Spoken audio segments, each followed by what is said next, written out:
Mesdames, Mademoiselles, Messieurs, bienvenue à Métro News. Voici les principaux titres qui seront développés aujourd'hui. La séance de ratification de la déclaration de politique générale du Premier ministre nommé Jean-Michel Lapin est fixée pour ce jeudi. L'annonce en a été faite par le président du Sénat, Karl Murat-Cantar. Toutes les dispositions sécuritaires seront prises afin de faciliter la tenue de la séance de ratification de la déclaration de politique générale du Premier ministre nommé selon le président du Grand Corps, Karl Murat-Cantar, qui a rencontré le directeur de la PNH ce mercredi. Poursuite de la grève des juges au niveau des différentes cours et tribunaux du pays.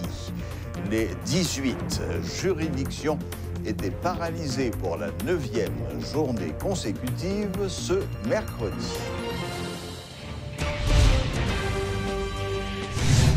Le président de la Chambre haute, Karl Murat-Cantar, annonce la reprise de la séance de ratification du Premier ministre Jean-Michel Lapin pour ce jeudi à 8 h.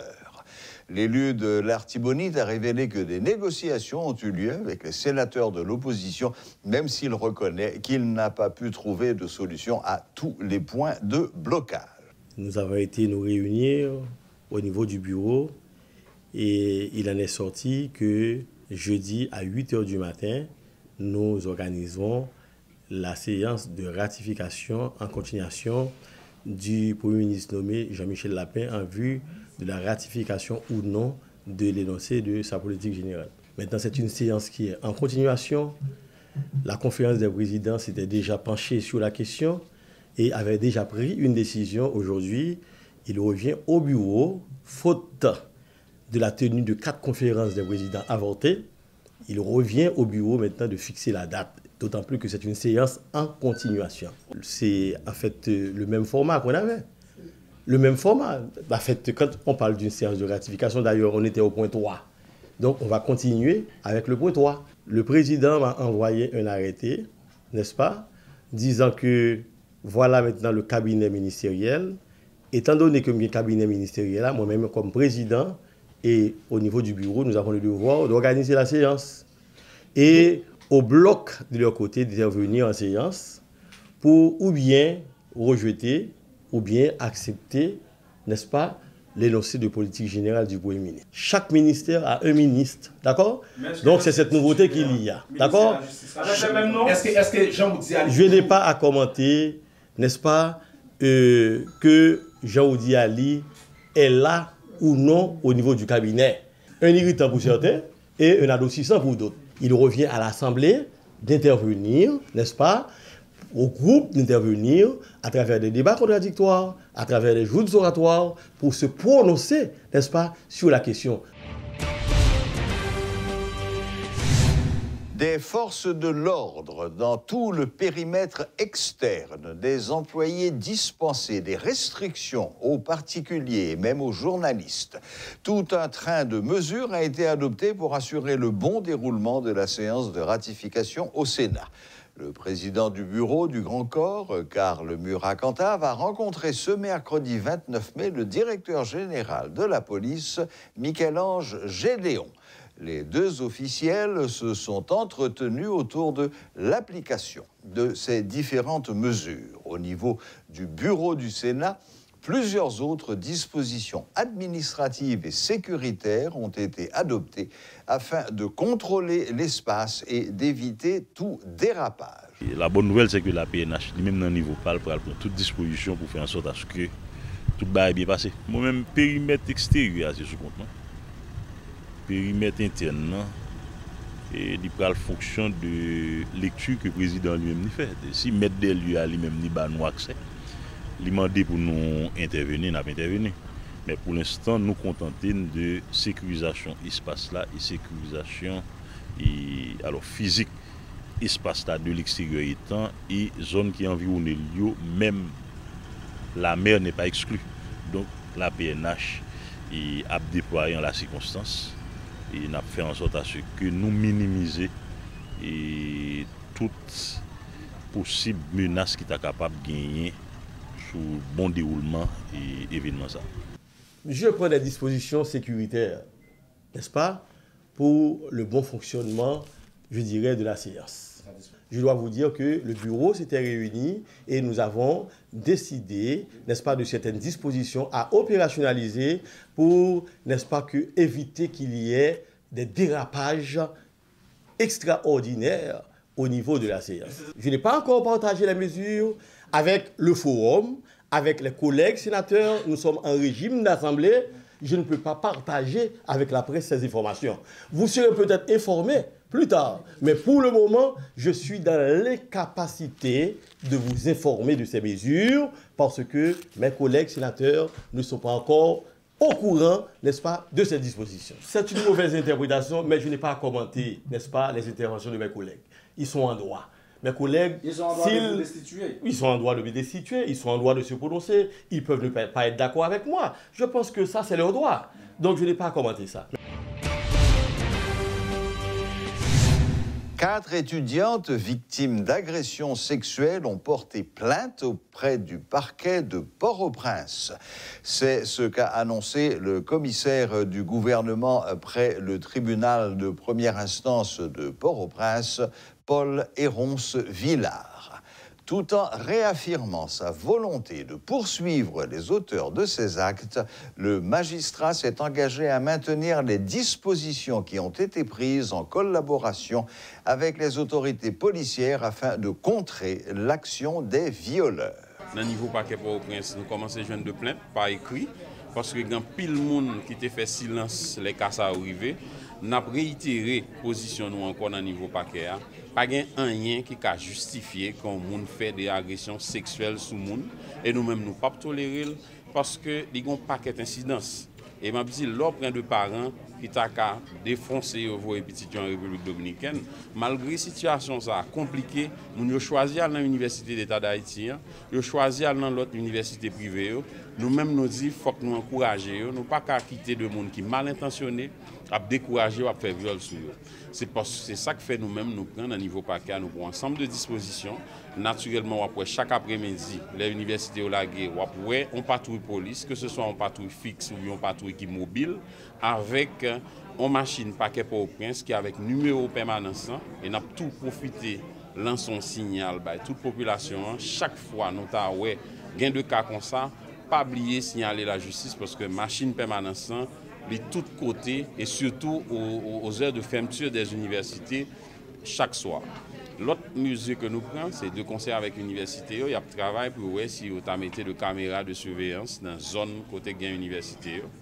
Et d'autant plus, nous demandons pour former de comités dans la faculté. Parce que aujourd'hui, nous avons besoin de changement de comportement. Donc, Jean Sabel, longtemps, même si je ne pas tout aspect dans la question, le monde a écrit une lettre à une fille, l'on fait poème pour lui, l'on fait de belles paroles. Je pense qu'il y a de l'habitude nous perdre. Nous avons une histoire de rabodaille, nous avons une crise d'éthique, nous avons des déchéance morale qui fait nous presque pas vouloir comporter nous comme nous encore. Donc nous-mêmes dans paquet Port-au-Prince, nous avons dit encore, nous ne pouvons pas tolérer, nous avons fait des actes, c'est de choses qui déconcertant. D'ailleurs, il provoque des problèmes psychologiques, psychiques, je vais encourager toutes mes dames qui ont subi actes, écrit en correspondance avec le commissaire du gouvernement, une cellule de violence faite aux femmes qui gagnent dans le paquet Port-au-Prince, une cellule dans le DCPJ qui travaille sur lui. Donc, c'est une question que nous prenons très au sérieux et nous ne pas lâcher. L'Institut mobile d'éducation démocratique, IMED, a procédé ce mercredi à la restitution du projet Accès à la justice et protection des mineurs. Ce projet, financé par la Minjuste, a permis la libération de plus d'une centaine de jeunes incarcérés. Lors d'un atelier tenu ce mercredi, plusieurs acteurs du système judiciaire ont réfléchi sur la problématique des enfants en conflit avec la loi. La responsable de l'IMED, Ketli Julien, en a profité pour présenter les points forts et les faiblesses de ce programme qui a duré 10 mois.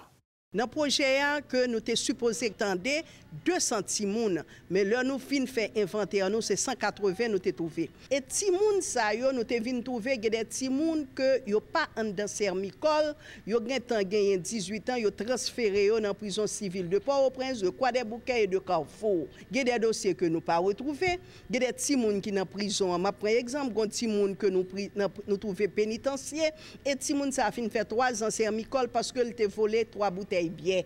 Et timoun ça a fait 6 ans en de pénitencier. Mais là on prend timoun ça que dossier yo pas tande à l'heure que timoun ça vini le Walfouré li rentre en dans université qui c'est université pénitentiaire c'est gang y a pral tourner que gagne réinsertion qui part dans projet parce que quand même il y a des parents qui disent que les timoun ça là mes amis qui ça me pral bay manger parce que pour lui en dans sermicole la garantie lui manger. Deuxième problème encore c'est l'école yo.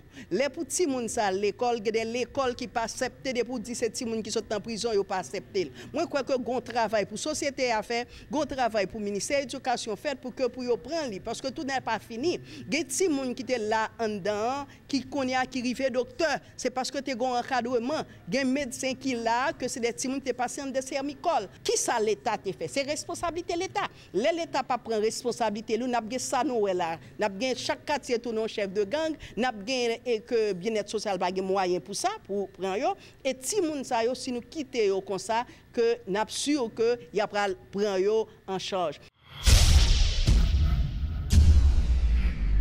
Le collectif des organisations politiques et syndicales, COPS, a organisé ce mercredi un sit-in devant le local du bureau central de la NATCOM au Pont-Morin. Les protestataires exigent restitution et réparation pour les cultivateurs de la vallée de l'Artibonite qui ont perdu leur plantation de riz à cause des rats. Ils demandent à l'État de prendre ses responsabilités afin que les victimes soient indemnisées et que les coupables répondent de leurs actes. Nous connaissons ça fait plus passer 4 ans depuis que nous ensemble des sénateurs, tant que Yuri Latortu, Dieudonné Maïtienne, Jacques Sauveur-Jean et Naou Marcellus, nous sommes allés au Vietnam. Deux conseils ensemble avec la compagnie Natcom, qui est le vice-directeur, qui est M. Quinn, ils ont rentré avec une semence qui est le Jasmine 85. Semence ça, d'après tout rapport qui sorti, nous avons un rapport là, d'après le laboratoire Tamarinier. Rapport ça, lui-même qui ça que il dit. Il dit son odeur aromatique. Journée aujourd'hui, nous avons un directeur de la douane sorti un rapport, il dit comme ça que semence ça, il ne pas passer la douane parce que pas gagné aucun bordeaux, pas gagné aucun fichier qui dit comme ça que semence ça, il payé la douane. Nous avons un ministre des Affaires étrangères qui écrit un rapport côté que il dit comme ça qu'il n'est pas au courant parce que tout traité qu'a fait, tout accord qui doit gagner, il est supposé passer par le ministère des Affaires étrangères. Nous avons un ministère de l'Agriculture, il dit comme ça qu'il n'est pas au courant des rapports ça. Je pense que c'est un abus, nous avons détruire. C'est ça qui fait que nous-mêmes nous disons dans le collectif là. Comme il y a un plainte qui dépose dans le paquet, c'est MAC. Eh bien, pas de suivi qui fait. Côté que vous demandé arrestation de M. Quinn, qui c'est photo ça, c'est vice-directeur Natcom, qui est impliqué dans toute bagaille ça. Côté que vous avez un gros pouvoir, vous avez un gros monde derrière, pas rien qui dit. Eh bien, dans ce sens, nous-mêmes, en collectif là, nous disons que nous pourrons passer à plus haut niveau. Nous pourrons étudier dans le plus bref délai la bataille que nous pourrons mener pour mener à l'échelle internationale. L'ancien député de Pétionville-Kinskov, Alix Fils-Aimé, est décédé ce mardi à l'hôpital Bernard-Meuse. Âgé de 69 ans, il souffrait d'une tumeur au cerveau. Surnommé Boulon, militant de gauche en faveur de la démocratie, il avait connu la prison fort dimanche sous la dictature de Jean-Claude Duvalier. Alix Fils-Aimé avait par la suite pris la tête de la commission de désarmement durant le second mandat du président René Préval. Nous avons avec nous ce soir dans nos studios notre monsieur météo, monsieur Rudy Victor, qui va un peu essayer de nous expliquer ce qui nous arrive depuis quelques jours. Ça fait en effet plusieurs jours que nous n'avons pas vu un rayon de soleil et cette petite pluie semble ne pas vouloir s'arrêter. C'est presque un mini déluge, Rudy. Est-ce que ça va durer encore 40 jours comme le grand déluge? Alors, ce qui arrive, c'est quelque chose que nous avions déjà prévu il y a peut-être une dizaine de jours. Ce qui se passe exactement, il y a au niveau de l'Amérique centrale Donc, la rencontre de vents d'ouest qui viennent du Pacifique et des alizés qui souffrent sur le bassin des Caraïbes. Ça crée un vaste tourbillon qu'on appelle le tourbillon de mousson de l'Amérique centrale. Ça se produit en général en mai ou début juillet, parfois fin septembre ou début octobre. Donc, on a déjà cette vaste zone dépressionnaire où il y a beaucoup d'orages, de pluie, etc. sur l'Amérique centrale. Maintenant, ce qui vient compliquer la situation, il y a un creux en altitude, c'est une vaste perturbation, mais en altitude, celle-là, qui est descendue jusqu'au niveau du bassin des Caraïbes. Ce genre de perturbation, sur sa face est, ça veut dire tout près de nous, ça abaisse la pression. Maintenant, cette perturbation qu'il y a au niveau de l'Amérique centrale, ça vous fait remonter vers le nord, une zone qu'on appelle la zone de convergence intertropicale. C'est pas sorcier, c'est juste là, c'est une zone où se rencontrent les alizés, les vents de l'hémisphère nord et de l'hémisphère sud. C'est une zone qui était crainte des marins. Il fut un temps, c'est une zone où les vents sont très calmes, mais c'est une zone également où les orages se produisent à n'importe quel moment de l'année. Cette zone est remontée vers le nord, donc ce qui veut dire que beaucoup d'humidité. Maintenant, les vents alizés qui souffrent normalement de l'est vers l'ouest sur le bassin des Caraïbes ont changé de trajectoire, en composant beaucoup plus vers le sud, à partir du sud. Donc ces vents apportent de l'humidité. Donc ils passent chercher le vent au nord, cette dépression au nord, et la descend vers nous. C'est plutôt de l'humidité entraînée du sud vers le nord, vers l'île d'Haïti, si vous voulez, la Jamaïque, les Grandes Antilles, à l'exception de Porto Rico pour le moment. Donc, il y a beaucoup d'humidité qui nous arrive, de plus à cause de ce système qu'il y a en altitude. C'est un centre de basse pression. C'est une zone qui est assez froide, donc beaucoup plus froide que la normale. La nature, qu'est-ce qu'elle fait lorsqu'il y a un déséquilibre comme ça? C'est trop froid en altitude. Donc, il faut qu'il y ait un échange. Donc, cet échange se fait pas verticalement de l'air qui monte. Et lorsque l'air humide monte, ça se détend, il y a des nuages qui se forment, tu as des orages. Et c'était pratiquement stationnaire. Donc, pendant tous les jours qui sont passés, nous avons eu la même situation, mais ça commence à évoluer. Ce qui va arriver, c'est que cette perturbation en altitude va se déplacer vers l'est. Maintenant, le point focal de la convection des orages, si vous voulez, va se déplacer de l'île d'Haïti vers Porto Rico et les îles Vierges.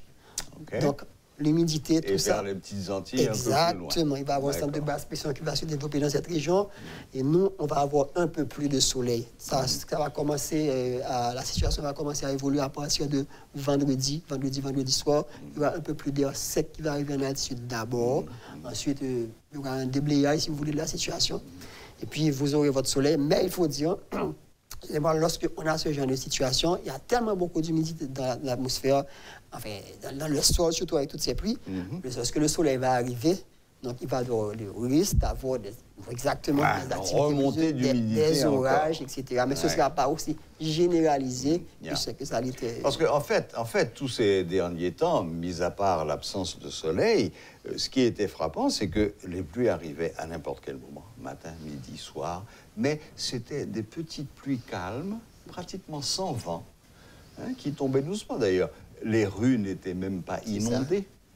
Il n'y avait pas ces torrents qui dévalent parfois sur Delma, où même les voitures se transforment en canaux, en petits canaux. Là, ça tombe de rue, mais ça tombe tout le temps. Depuis le matin, ce matin, ça pleuvait là-haut. Et l'observation qu'il faut faire dans ces cas-là, c'est lorsque vous avez 3-4 heures de temps de soleil, les averses sont beaucoup plus importantes. Donc l'absence de soleil favorise ce genre de pluie. Ce genre de petites pluies fines, il n'y a pas assez d'énergie dans l'atmosphère pour qu'il y ait de fortes pluies. Bon, alors, donc, si j'ai bien compris, on en a encore pour jusqu'à vendredi. Comme on est mercredi aujourd'hui, encore 2 jours sans soleil. Ça se fera graduellement. Le week-end prochain, on devrait avoir un petit peu de soleil et moins de pluie. Un peu plus de soleil. À partir de vendredi, on aura un petit peu plus de soleil samedi, mais il faut dire que d'ici lundi à mardi, il y aura à nouveau des conditions favorables pour de nouvelles pluies. Pas du même genre, bien sûr, mais il y aura des conditions pour de nouvelles pluies. Oui, de nouvelles pluies de quel genre, alors? Orageuses, celles que nous avons l'habitude d'avoir. Bon, donc, n'a pas couru pour la pluie, n'a pas tombé dans la rivière, c'est ça? C'est l'époque de l'année, il faut dire. D'accord, eh bien, merci Rudy, merci d'être passé nous voir. Bon, les nouvelles ne sont ni bonnes ni catastrophiques, c'est la saison qui veut ça. Il n'y a pas eu de dégâts majeurs, que je sache, suite à ces petites pluies. Et puis voilà, comme on dit, c'est l'époque qui veut ça. Alors prenez votre mal en patience et puis sortez les parapluies et les imperméables. Voilà, la boucle est bouclée. Merci de nous rester fidèles et à la prochaine, même heure, même chaîne.